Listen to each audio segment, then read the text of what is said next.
Hi, everyone, and welcome to another of our usual Sunday talks within the Nine Sided Circle. I'm one of your two hosts, Nor Kyle. And I'm the other one of your two hosts, Mushtaq Ali. So, thank you for joining us for the talk that we do every single week at 5, 6:30, yes, 6:30 p.m. Pacific Daylight Time currently. And we have, as usual, many cool people joining us for our story time today. So, before that, we got to do our usual spiely spiel. Do we have any announcements we need to make, Mush Talk? Um,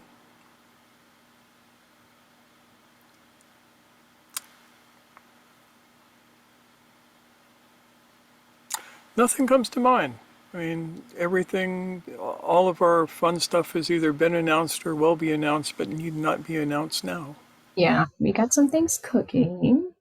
We will let those set for now and continue baking, I suppose we should say. And that means we just have to do our usual YouTube spiel where we thank you for joining us, whether you're here live or on the replay, which we post on YouTube every single time we do a new video.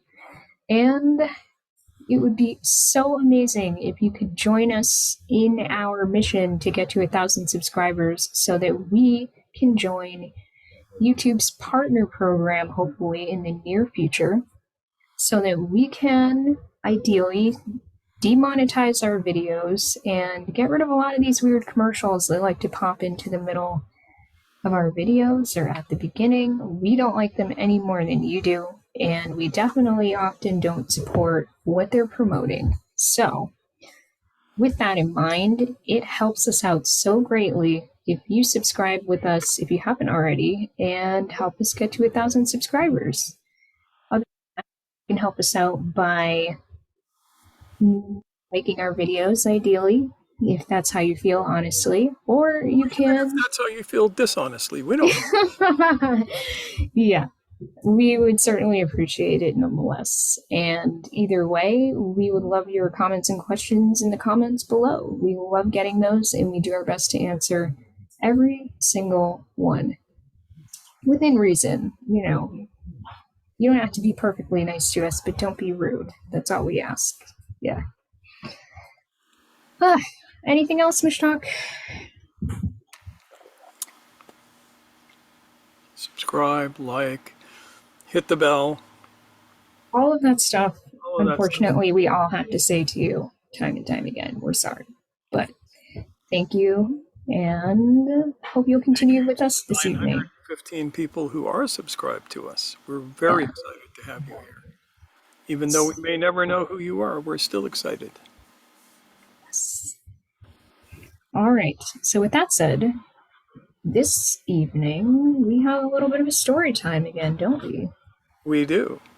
Every now and again, especially after we've done 3 or 4 really heavy talks, we'd like to do a Sufi story. And I picked one out that I'm very fond of, and Noor is fond of. Yeah, And so we're gonna look at that story, and then we're going to pick it apart like we do. like crows at carrion. And you guys are pretty good at helping us out with that too, which we appreciate. So, with no further ado, what do we call the story, Mushtak? The story is called "The Fruit of the Tree of Heaven," and it goes like this: Once upon a time, a long time ago, in a land far, far away, there was a woman who was a seeker. She was young, but she knew that she wanted to know the truth. And she heard about the fruit of the tree of heaven. And she had been told that if she ate this fruit, it would allow her to perceive the one truth. Now she coveted this. She really wanted it. And she asked around, and nobody knew where this tree was. Finally, after weeks and months of searching, she was pointed to a certain dervish, a man known as Hassan al-Sabur. And she goes to him and she goes, "O dervish, tell me, how can I find this fruit so that I may attain to immediate knowledge?" And the dervish said, "Well, there are a few ways to get there, but I would advise that you study with me. But I see that you will not do this. Therefore, you must travel resolutely and at times very, very restlessly through the world, seeking the tree." And she allowed as how no, she wasn't going to study with this scruffy dervish who was sitting there. And so she took off on her journey. And she went around and she began seeking out people who could point her in the right direction. And the first person she found was a fellow named Arif, who was known as Arif the Wise. And Arif told her all about gnosis. He told her all about uniting her ego with God and all of this sort of thing. And she found it interesting, but it doesn't get her one step closer to the tree or its fruit. Then she found a fellow named Hakim. Hakim taught her the mathematics of God. He showed her how to do magic squares and how to create sigils and all of these things, how to heal people through this, how you could use the divine names, if you knew what you were doing, to cure somebody of an illness. And she learned these things, but this wasn't getting her a single step closer to the tree. So she left Hakim and traveled on.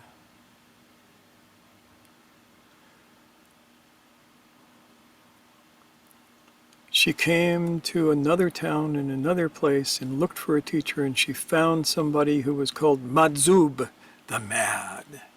He was an ecstatic. He would dance and turn and spin all day long. He would sing Ilahis to God that he made up on the spot.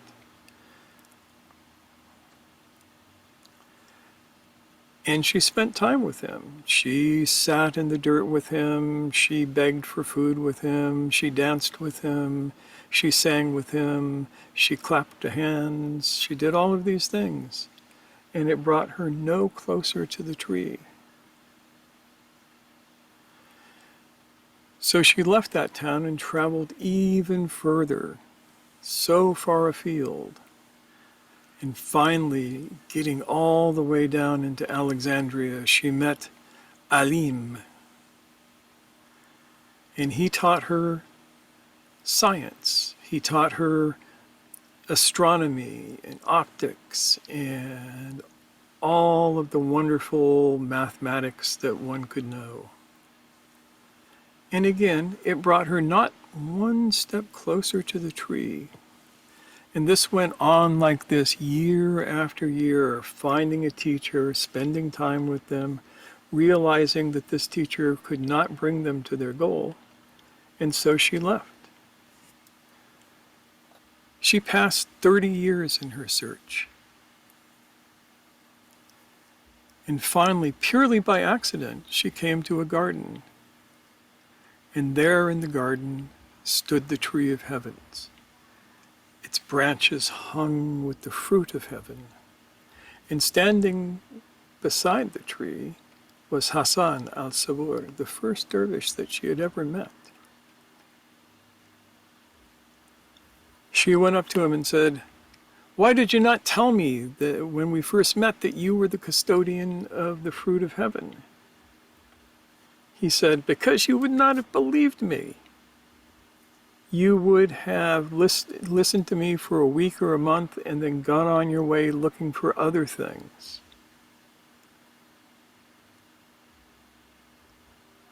You would have turned your back on me just as you turned your back to all of the other teachers that you met, any one of whom could have led you to this tree if you had only listened.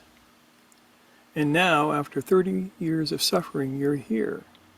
And I will tell you that this tree produces fruit only once in every 30 years and 30 days. So we have a month for you to learn the proper way to eat it. And with that, Hassan al-Sabur gestured for her to sit down next to him and began her real instruction. And there's the story.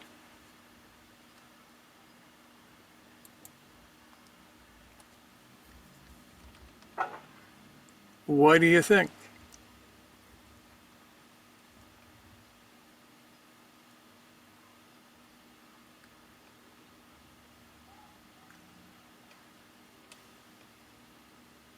Jonathan, what do you think? He, he needed to spend that 30 years um, checking out all those teachers. And when you say she turned her back on them, she, she had a good taste of it, of each one of the teachers by the sounds of it. She spent time with them, maybe not as a serious student, but enough to realize that it wasn't fulfilling her aim, her desire in life. But as the old dervish pointed out, it actually was. As he said, any one of them could have led her to this garden. I missed that.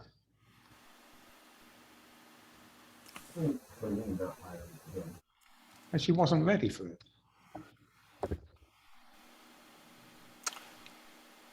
No, she definitely was not ready.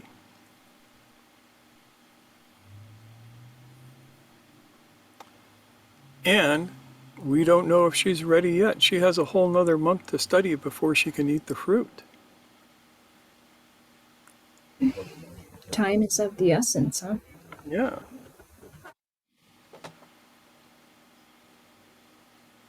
Which is not at all far from the truth, is it? He just says, saying this is a question, so I'm going to phrase it as, did L. Frank Baum use this tale as the inspiration for The Wizard of Oz? I have no idea. There was some pretty mean apple trees in the story.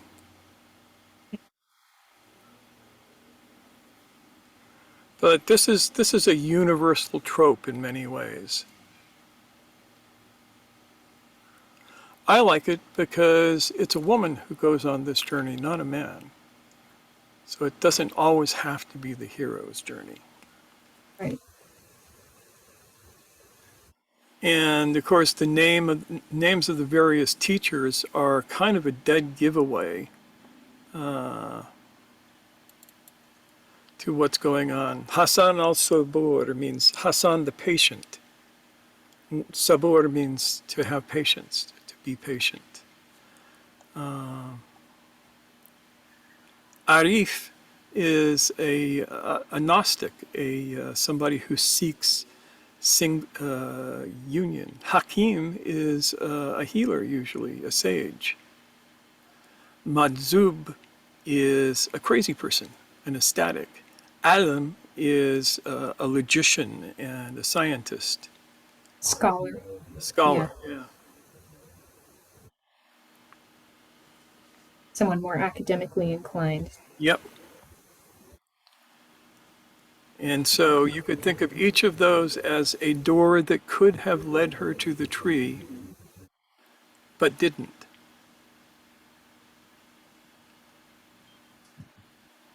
Maybe like every teacher has filled certain things in her, and in some way she balanced out development of all the centers within, and in a moment of time when she was ready, she appeared in the garden and Hassan met her there. You know, I think that that's probably the best explanation of what happened. One would hope, right? Yeah. That you're leaning into all of those experiences and taking something, some kernel of something that you can carry with you.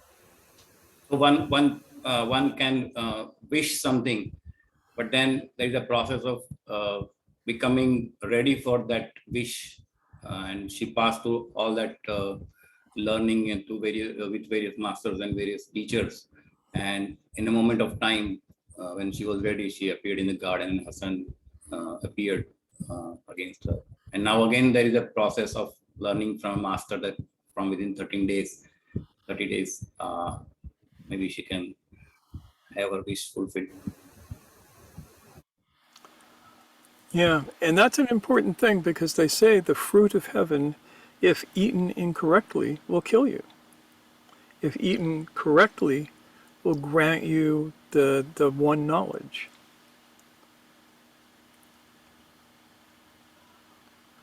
And that's another trope that we keep running across, especially in the deeper sacred texts.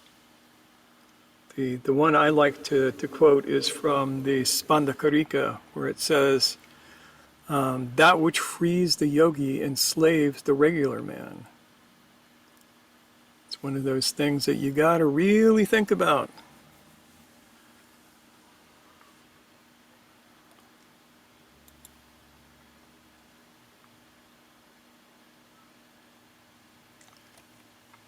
There is this this tree of heaven thing too.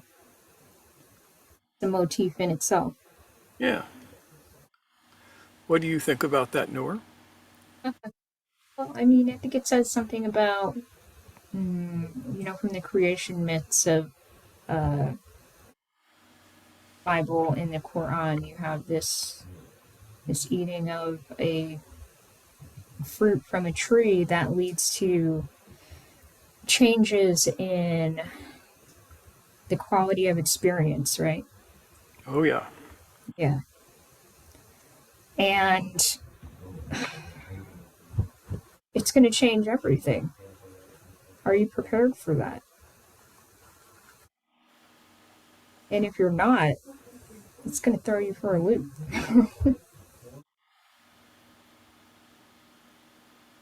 Levita says, so it isn't enough to have the quote magical knowledge unquote. You must also know how to apply it properly for it to be safe and effective. Absolutely correct. Think about Fantasia. Think about Mickey Mouse, the sorcerer's apprentice. Think about him finding the special knowledge in the book. And what came of that? Knowing the spell, having the magic is not enough. Having access to the magic when you are not ready for it is, you might as well be drinking poison. Or you will be trying to sop up all of the dishwater and catch all of the dishes and stop all of the brooms from carrying the water in and all of that kind of stuff.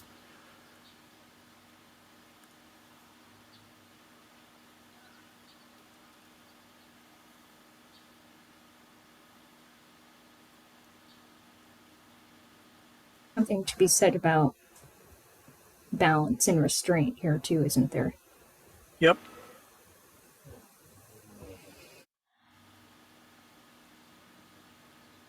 If you gain this power, how are you going to utilize it? Are you going to be able to use only just enough? Are you able to apply your knowledge or your wisdom or your magical whatever that you've just been exposed to? Are you going to use that for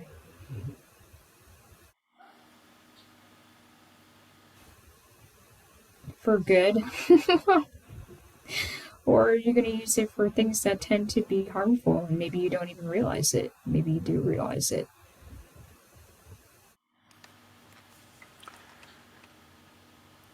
Yeah. Think about King Midas. He gets, granted a wish. What does he wish? Everything I touch turns to gold. That asshole got exactly what he deserved. But it's a cautionary tale to the rest of us.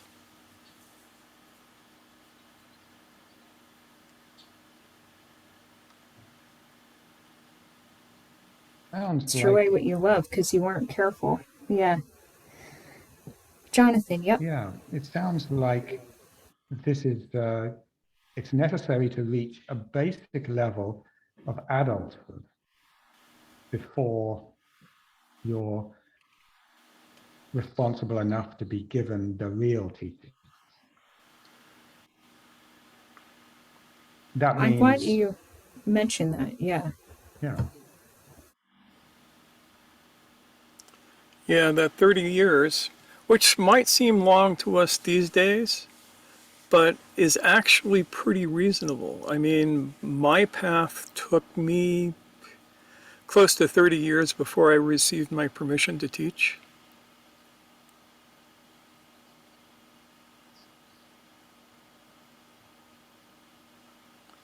It's been something like 50 years now, and I'm just getting warmed up to the stuff.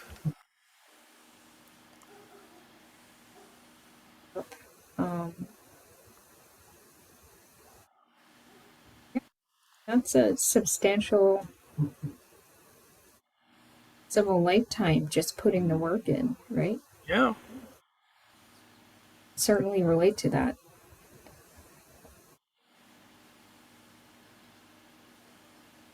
This reminds me of a trip I had in Japan, and we met a gardener in this magnificent garden in Kyoto.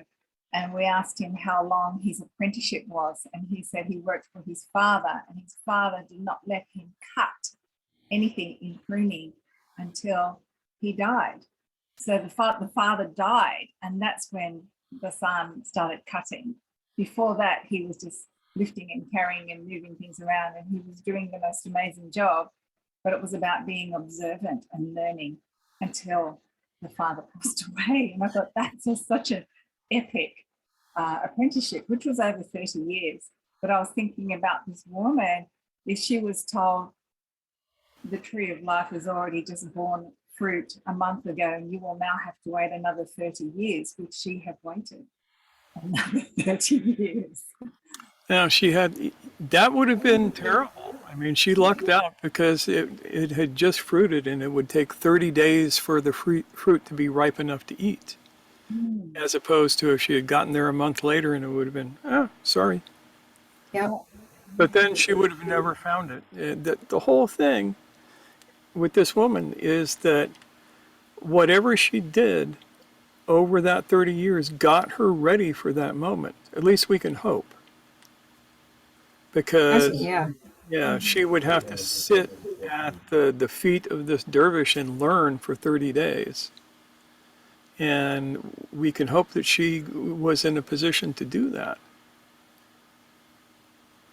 But, people who hear about the fruit of the tree of heaven think, oh, here's a shortcut. I can just eat this and I will have all knowledge. And the trouble is that it takes 30 years to find the damn tree if you do the right kind of work.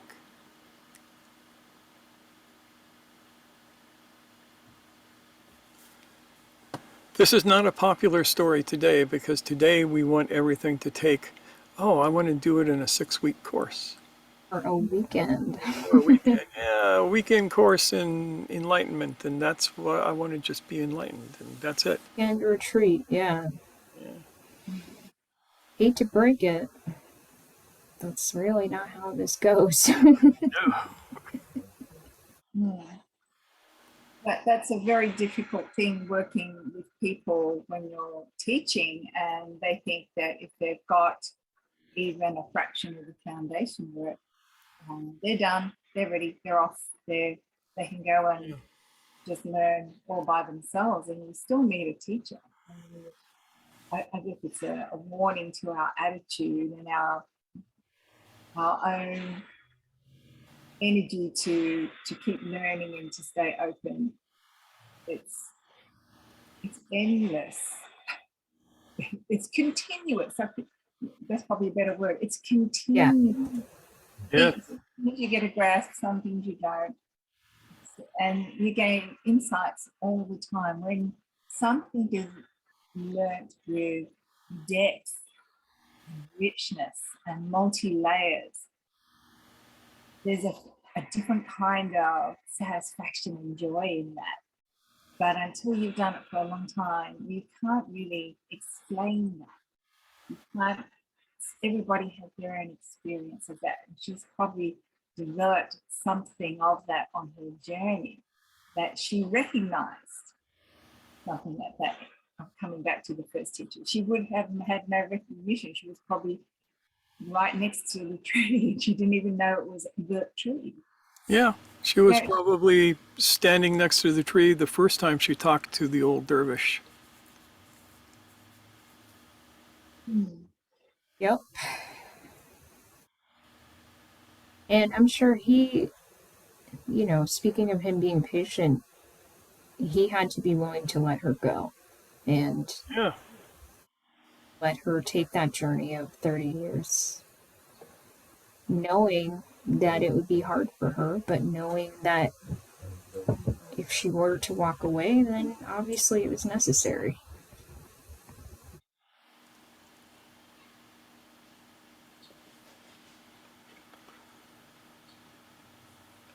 Think, Nancy. Yeah. Well, one thing I'm thinking is that she had to start out with this rather clueless desire, or she wouldn't have even tried. Yep. And also, I'm wondering whether it's a coincidence that she came back and got told, oh, the tree, needed that 30 years. Whether in some sense the tree and she were in sync with each other. It wasn't a coincidence. It probably wasn't. I like to think that it wasn't. I like that too, yeah. That's a really good thing to point out or give us to think about. I think that's really lovely. And, with that 30 years, supposing she hadn't gone traveling, if it really takes 30 years for the tree to be ready, what would she have been doing? Well, if she had been smart, she would have been studying with the old dervish the whole time. But as he pointed out in the story, she wasn't ready for that. Yeah, and I have a feeling that if it had been an American story, all the different things she learned in that 30 years would have come together to be something useful. But I don't know if that's a reasonable thing to expect. No, because that rarely happens in America anyway. It's just me being cynical. Yeah. Yeah. I mean, JS was kind of suggesting that when he was talking about how, like, everything kind of needs to come into alignment, or you need to have a balance of all these different inputs, resources, forms of wisdom to create a well-rounded individual who is ready to drink in this really rarefied knowledge that is only meant for a few. Who knows? It's one of those aspects of the story where I think it really depends on the quality of the intention and determination. Was it there? Was she just kind of flitting from teacher to teacher, like, I don't know, not this one. No, not that one. And just Sorry, it's no, like feel free. Yeah. it is one thing that I wish for something, and it is altogether different thing that I am ready to pay for it. Yes. Mm-hmm. So it's a big difference there. she took a journey of 30 years, and she was consistent and persistent on a journey that no matter she didn't find one from one teacher, she moved to other, and she keeps searching, and she was ready to put efforts and pay attention and everything for life maybe, and maybe after a due process of time and effort, she could reach at least near to the goal. Yeah.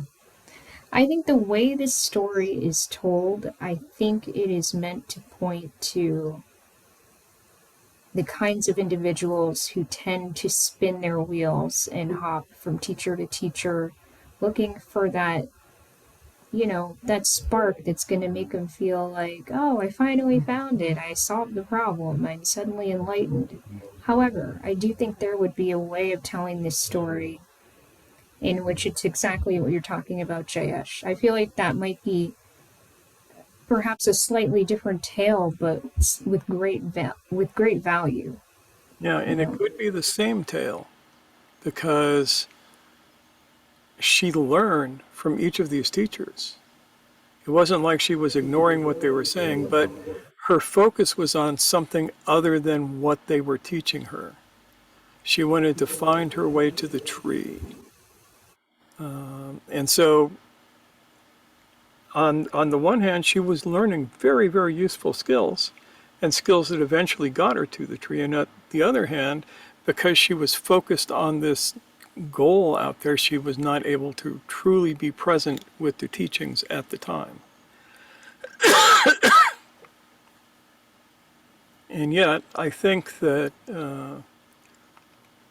everything that she got from all of the teachers that she went to got her to the place where she could find the garden. As it were, right? Yeah. Like getting the ingredients and letting them simmer and all of those things. And Levita had a comment. She did. She says, as in, what was it, Hassan Hassan Sabur, al-Sabur. knew that she would have judged based on what she thought the teacher who would lead her to the tree would look like. And teachers don't always look like we expect or like what we want. Yeah. Either of those or both. Yeah.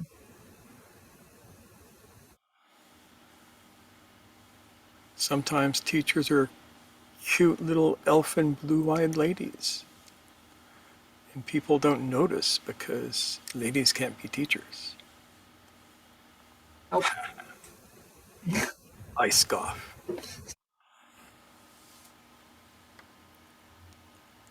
Yeah, I don't understand the 30-day limit, and there's something that sounds very familiar to the dance of the new moon riddle in that 30-day, doesn't it? and I don't see why that the dervish Hassan should feel the need to restrict her to this 30-day It's limit. not that If she's got that far, give her a break. If she needs 50 days, 60 days, come It's not on. him. no, it's It's not the him. tree. It's the tree Yeah. itself. Yeah.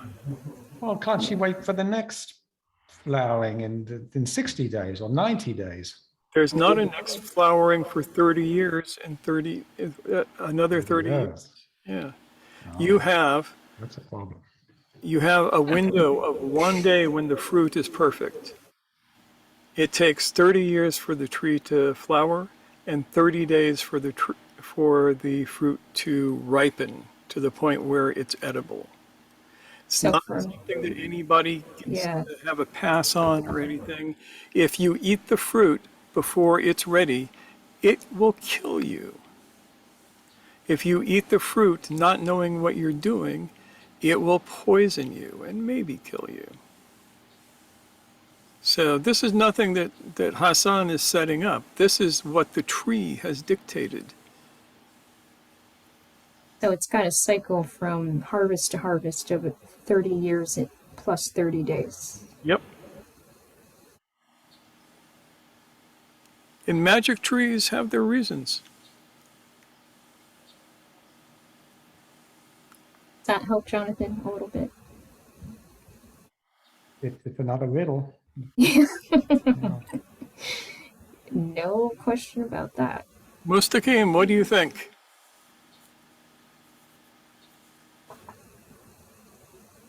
Yes, I was thinking about the significance of the name of the teachers because it starts with the sabar, which is patience. So Yes. 30 years is a long time. So someone has to be patient in searching or waiting for the right moment. And then to wait another 30 days after you find the trees is another patience. It's in the name of the teachers there, I Yep. think. Yes, the names of the teachers are all quite significant. Yes, I think about it too. So the fruit of the tree of the tree of heaven is need that ingredients of from each of the teacher, which is in the name. That's actually a very good take. Yeah, I would say that the names of the teachers are the elements required for the tree to flower. Or someone to be able to see the tree or find it.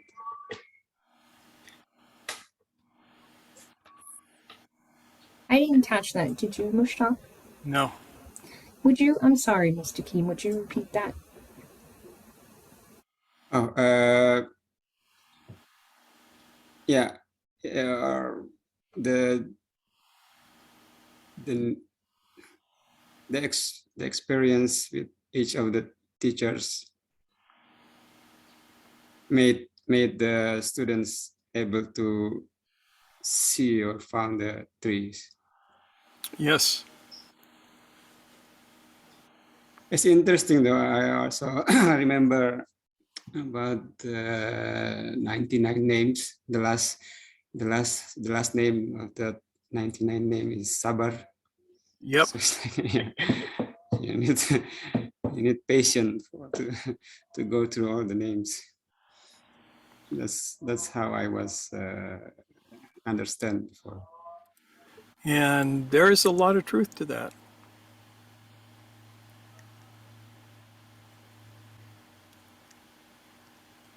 Zainab, what do you think? I was thinking if she was sabur or patience, she didn't need to go all this hard. She definitely went the hard way. Yes. And the 30 days is more like a punishment for her as well. Or if she was sabur enough, she would have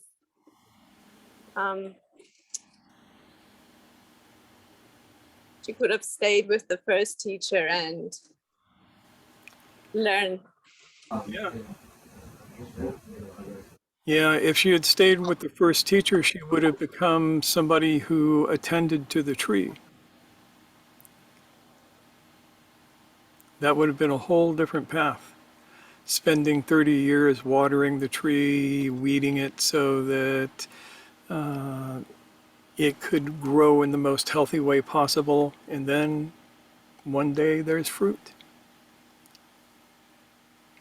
But she didn't take that path, she took the other one.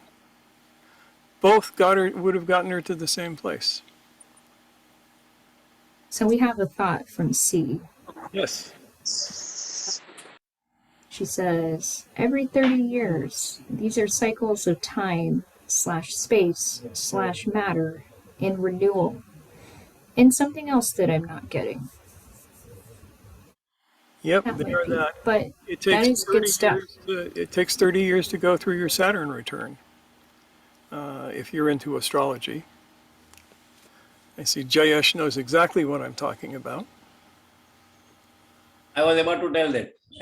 Yes. Saturn transit every 30 years to one sign to another sign, and Saturn is the taskmaster, the god of karma. So 30 years is a significance that way. Yep. Exactly that. And also coming to the point Zainab referred, that she could have stayed with the first master itself. So many times truth appears very beginning when we search for it, but then we don't accept it, and then we travel a lot of journey in world, and we do a lot of effort, and again we fall back to the same truth.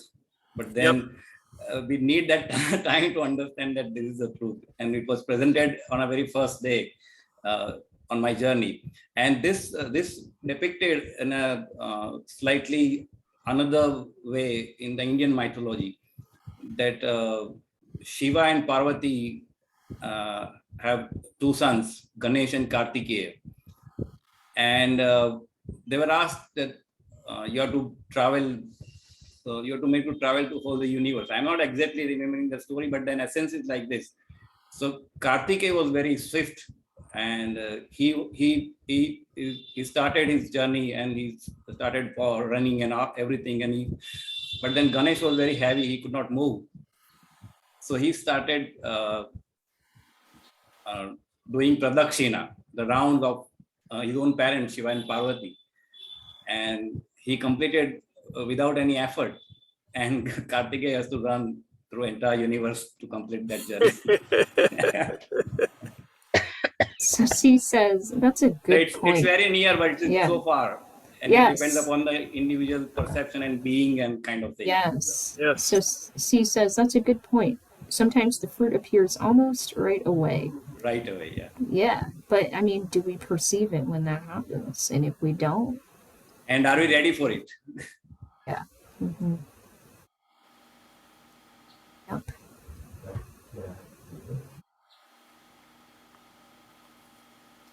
Yeah, being given the thing that you're looking before you're ready to receive it is worse than not getting it at all in many ways. Yeah. Yeah. Yeah. And also one more thing, that there is a particular moment in time that we meet truth. So we travel and also truth travel. And both of us meet at the precise time. So in this story, it is depicted that if she doesn't reach to that fruit within 30 years, then she has to wait for another 30-year cycle. So accident happened precisely on that moment. Yep. Not before that, not after that. Yeah, I think that is a very, very good point. Who have we not heard from? Have we not heard from anybody? Well, we have more or less heard from everyone. In that case, I'd like to. Yeah, Jonathan, sure. To say more. I can understand that there are life cycles. I'm sorry to interrupt you, Jonathan. Do you think you could bring your mic closer to yourself? Sure. So I can understand that there are life cycles. The time for raising children is ideally in your youth, not in your middle age. The time for learning to play piano, the time to be a grandparent, all these things, there are ideal times in one's life. And to not take it when the time comes, let's say you choose to raise children in your middle age, it's going to be harder. But things of spiritual path, I would think, wouldn't have these baked in biological cycles that are so rigid that if you're ready, the teacher should be there, and this is the just consequence of becoming ready. You will find the teacher. Maybe.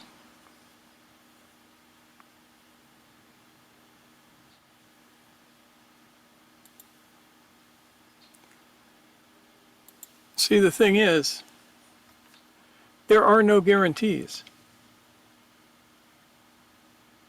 I would like to think that there were guarantees, but there aren't.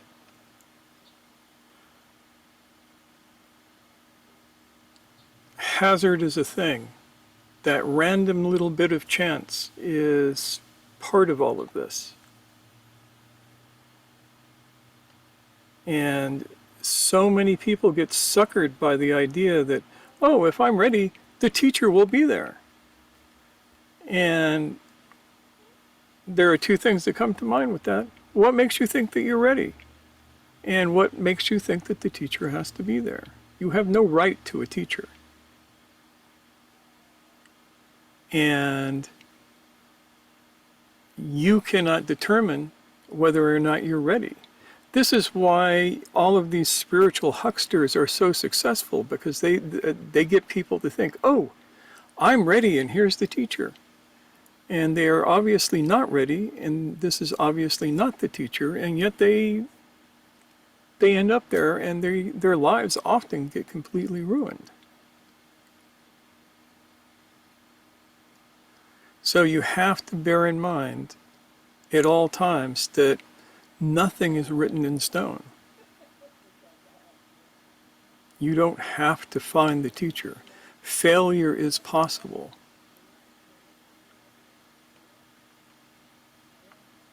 It's a very uncomfortable thought.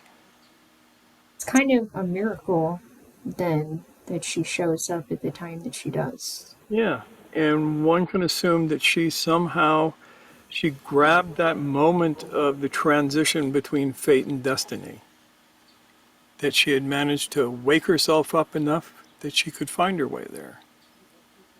But she could have been a day late and a dollar short, and we must always remember that. Well, it's not a good feeling. No, but it keeps us on our toes.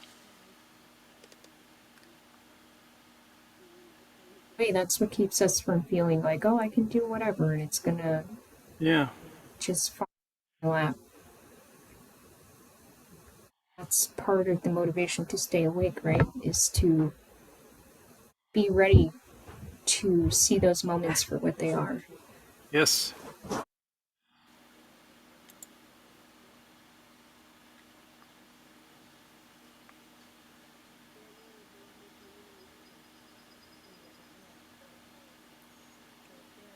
Can't hear you. Getting someone in the room with me, that's all.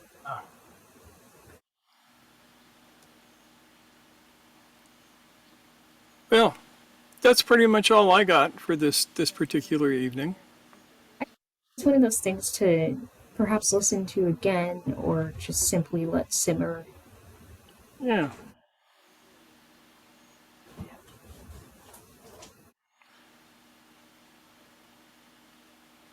But it's a fascinating metaphor.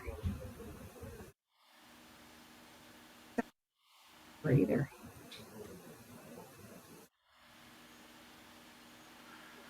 All right, well, I'm going to switch this on to Brady Bunch mode. And here we all are. Yes.